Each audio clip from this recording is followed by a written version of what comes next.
Good morning and welcome in, everyone. Before we get into this morning's update, I want to go over an overview of what has transpired so far as we're at the end of the trading week. And this is going to be interesting because tomorrow we're going to focus on XRP here. If you want to hear about more stuff, make sure to watch the live tonight around 6:30 p.m. Eastern Standard Time. And we will go much deeper into the market. But as we can see, it's not just crypto right now getting slaughtered. Gold, silver, commodities, the stock market's up about 80 points, but it's been more than just crypto getting hit. But forget the precious metals right now. We can talk about that more tonight. But last night, we had XRP drop down under $2. It came down into that $1.98 zone, which is a very big level. It so far has reversed off of it. We came down to about 196.4. That's basically our last stand until $1. And like that, well, you have the $1.81, but that $1.50 that we've talked about for some time, that's basically your last stand. If this were to break down here, it would not be pretty. Now, is this a reversal we're putting in today? We have to see. This is the last day of the monthly candle close for XRP. Tomorrow, the escrow dump. And right now, a rejection at $2 and approximately 11 cents is very bearish. If we get a rejection here, and that would probably send us down to that $1.07 or $1.82, but as low as that $1.50 gap that I talked about for quite some time now. This is starting to take the trend of what we seen back in December when we were topping out around 340. Then we came back up to about $3, 320, and got rejected. And now we've stayed universally within the same exact formation. And now we're on the bottom side of what was a perceived neckline. And that really needs to be retaken very quickly. That could be the start of a reversal, but you never know. You never quite can tell. In the weekly time frame, that's the perceived drop if it finished all the way through. But right now we're being held up, at least for the moment. The monthly candle leaves a lot to be desired here. I mean, a lot. So we need some help now. Now we're running out of time. Now we need this to close. And we need to keep pulling back up here. We've literally only got 9 hours left on this candle. 9 hours and 24 minutes. The 3 hourly looks good. Like if it continues to pull pressure, maybe that could be a nice Gartley double bottom. And start pulling out of here. We did fill that $1.98 level. So the fact we came down there is good if we're going to hold. Because now we've cleared some of these levels of liquidations. We have a lot of liquidations over the top, as we know. $2.80 starts a big level of liquidations for short traders. And then beyond that, if you can get up to 320 and 340 in that area, there's also some big liquidations. But we'll see exactly how they play this out. In this little descending formation that's been created, almost like a descending wedge, a small one, within the symmetrical triangle and much wider broadening wedge. That broadening wedge support gets you down to about $1.73 area. So that's something to pay attention to as well. But this is an easier way to look at this just in real time. Because we did have a symmetrical triangle form that we tried to break out of, but we failed. And like when that resistance didn't hold. So that's what you're starting to look at. It's actually a little bit wider than there. You can actually go like this. And try to get the exact areas. So it's basically what we're looking at right now. It's basically what we're looking at. That right shoulder is absolutely turned down now. And now it's a question of, do we have market stability to hold us, or are we going to continue to fall through? So with that being said, good morning. 9:36 a.m. Eastern Standard Time on this Friday, February 28th, 2025. I'm XRP Future Millionaire, and I reside in the great state of Michigan. So on this last day of February, believe it or not, like it's unbelievable how fast this year is going. This is the last day of February.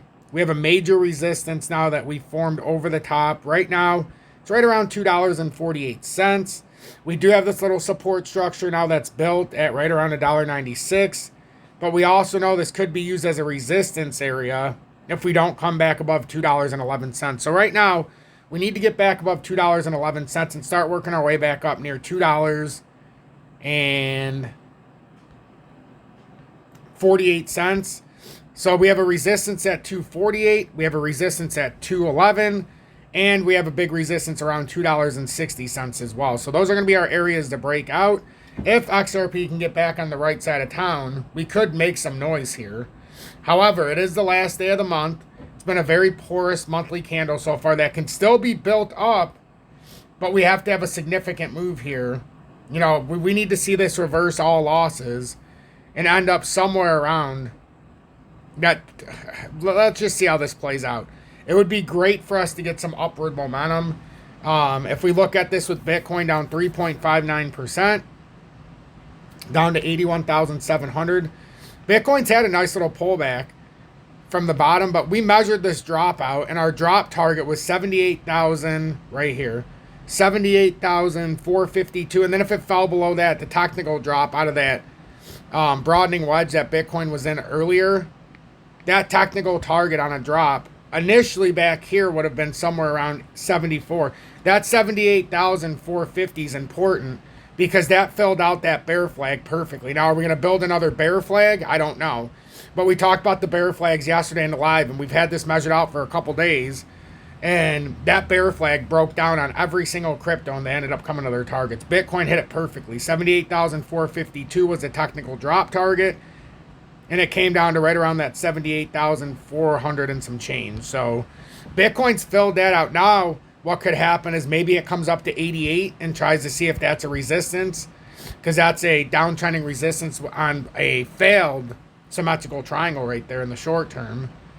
And now you got that downtrending resistance that's formed there. You've got a few layers that have formed as well. So created some resistance for Bitcoin as well. But those bear flags did play out. Ethereum down another 6.5%, but it was under right here. Came down to 2,067, but it filled out that exhaustion wick. And now this bear flag, it ended up breaking from right here. So, I mean, there is still more room for Ethereum. Technically, if Ethereum gets rejected here, we could be looking at 1,900. And then that technical target on this drop out of what looks like a big rising wedge. And this could still be, like we said, a weekly candle that comes and pulls back up, or even a monthly, but we're running out of time here. If this falls all the way to the barest that it can come to, it's $496 per token. I find it ironic that Eric Trump said to buy Ethereum when it was at like almost 4,000, and now it's dropped like 25% since he said that. Something ain't, something just, the smell test isn't being passed right now. 60.72% on Bitcoin dominant, so that's barely moved down. And then the XRP Bitcoin pairing, it's still holding true. XRP's falling slower than Bitcoin, which is why the XRP Bitcoin pairing is trying to speak of some kind of bottom here. So the 3 hourly, is that a reversal? Possibly. We'll have to see, because that could have pulled up just a little too far and turned it into some weird bearish doji. But we'll see if this ends up playing through, because XRP is still showing a lot of strength versus Bitcoin in retrospect. And the fact that it's pulled all the way up from $1.96 and it's had a big recovery here, like that's a nice recovery on the same candle. Like right now, if we can get over 211, we can start making some noise at the top side. We filled that FVG level around 198, that $1.96. That's a big level we've been talking about. I know Nick's been talking about it a lot in the Telegram as well. So it hasn't just been me who's eyed that area. Nick has done a phenomenal job talking about this and trying to keep everybody updated in the Telegram. And it's just a level of concern. And right now we've had about an 8.2% bounce back. But right now it's only a bounce back to resistance. So we need to get above $2.11 and start pushing this magically. We need a majestic push here. And what I would like to see, because I do have to go, because my son, we're busy a little bit. He's got his therapy well, that's at 2:30. But we have a lot of stuff going on before that. But I still wanted to get out a 10 to 12 minute update. I'll do a short when he's at therapy, or a video, one of the two. It depends. If I do a short before his therapy, I might do a video during his therapy. It just all depends how it works out. And then tonight we're going to have a lot of information. But right now XRP's moved over $2.11. And if we look at this right now with the Fear and Greed Index, let's see where we're at this morning. We are back to 16, but I think that might even be lower when it does it in 9 hours and 17 minutes. It all depends what kind of response we have here and how this market starts to rotate back up. it's going to be an interesting dynamic here. So we'll see how this plays out. We'll see how this continues. I'm XRP Future Millionaire. If you're trying to find a way to buy, you know, while the prices are going up and down, left and right, still could be a very dangerous time if these fall through. But these are the ways I do it. BITUNIX is lowest spot and leverage trading fees, lowest maker-taker fee, and it's where I like to trade, buy and sell. I'll send from other exchanges because it's cheaper to sell here.